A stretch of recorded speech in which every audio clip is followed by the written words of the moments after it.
When I would see Dave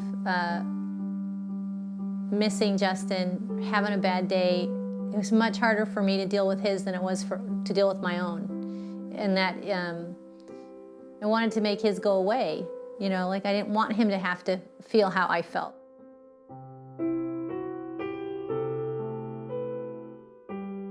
During the time of grief and transition, my primary person I spoke to was my husband, which was special. We can talk to each other because near the end of Riley's life, we weren't on such a different page that there was a rift, but we were on subtle different pages where Robin was still in the fight mode and I was like, let's relax mode, let's comfort mode.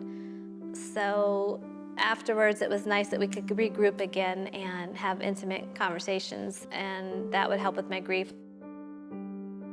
There were times when I was having a good day, you know, like I had dealt with stuff, and I had maybe had a good week, you know, I was feeling pretty good. Like I wasn't feeling so heavy-hearted, feeling pretty happy, and then he was having a bad day. And he would talk to me about it, and I'd be like, oh, I don't want to talk about it today because I'm having a good day.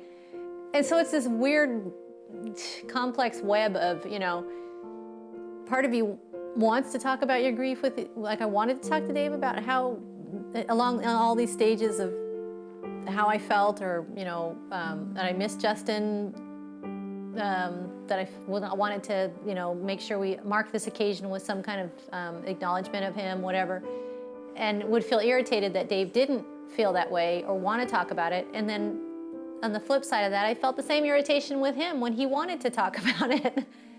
And so I think we just, the thing we did right as a couple was that we gave each other a lot of room.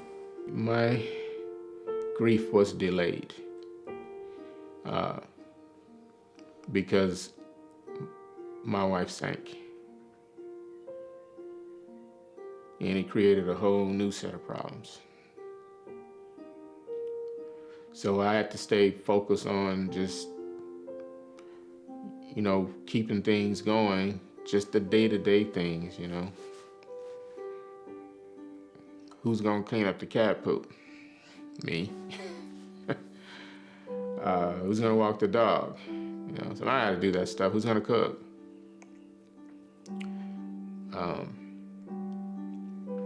And then and in my case, trying to find work in the middle of all of this.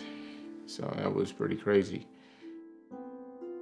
I didn't really get a chance to get that out of me until later. I think the most telling thing about how we grieved differently was I went to groups and sought other people. Dave found one man who was a coach that he knew, so somebody he felt comfortable with and could relate to, who he knew had lost his son. He met with him once, and that was enough for Dave.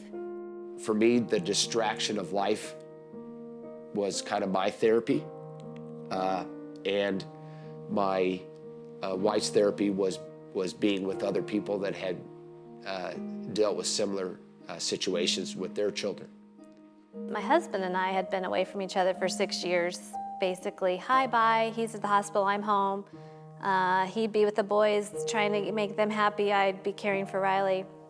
So another positive and joyful thing is that with Riley gone and him being our youngest, it flipped Robin and I into this instant different stage where we looked at each other and like, wow, everybody's gone. We could go on a date or something, let's go. And we did a few overnighters, which was nice for us to regroup and enjoy each other and talk. Those joys would help me cope with the times that were lows. Jason and I did grieve a lot differently. We did. Jason is still grieving. I can talk about Taylor and laugh. When we talk about Taylor, as of today, Jason cries. Talking openly, you get a chance to get things out that you need to really get out. In the past, I would just avoid conflict, just avoid certain conversations. And I still do to some extent, but at least now I know I can express certain things and then it doesn't escalate, where I used to always escalate. Now it doesn't. And I think it's the same, with her, So I think that openness has allowed us to have a low volume conversation. If you find a way to stay focused and you put your family first, things will move forward.